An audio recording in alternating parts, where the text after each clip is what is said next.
Do yoga poses that stretch the sides of the body increase endorphin levels?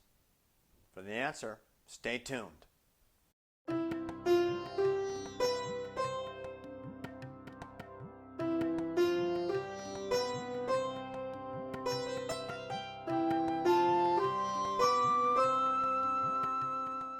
Yoga poses have 6 basic actions on the spine.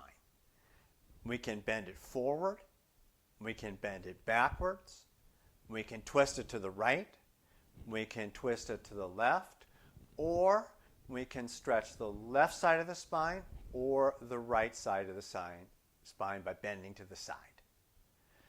And the question I got from a student was, I've heard that stretching the body to the side increases endorphin levels, which are the natural opiates in the body.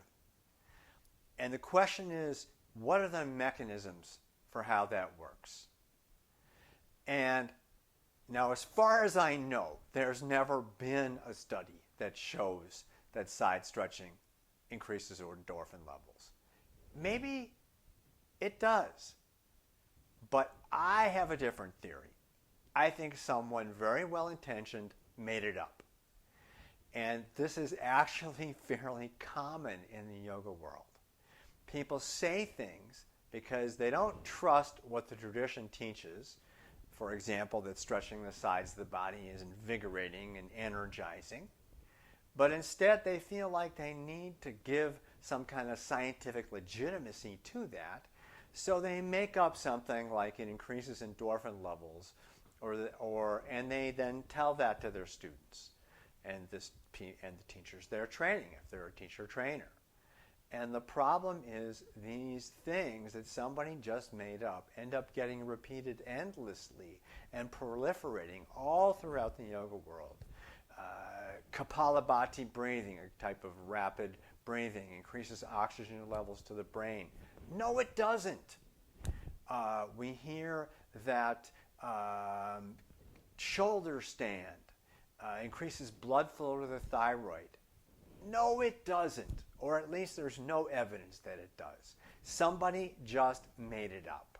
Now, the yoga tradition does in fact teach that shoulder stand is a helpful pose for thyroid conditions. And many things that come out of the yoga tradition end up being true. So I think to some extent we can trust things like this that we hear.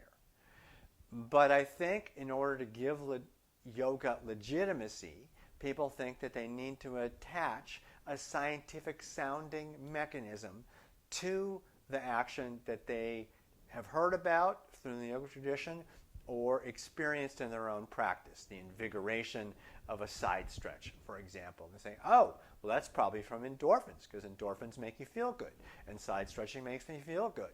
So therefore, when I stretch to the side, I'm raising endorphin levels.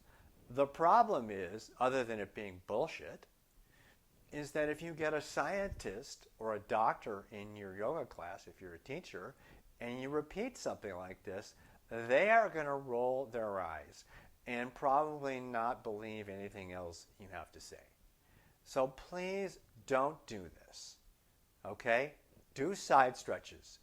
They're good poses for most people, unless you have a reason why you shouldn't be doing side stretches, which is the subject of another video. Okay, so anyway, before saying something, check and see if the science is really there. Don't just trust what you've heard from yoga teachers or even read in articles, because a lot of times, in my experience, those things aren't true, and you're actually going to not help yoga by repeating these sciencey sounding explanations. You're actually going to harm it. Okay, namaste.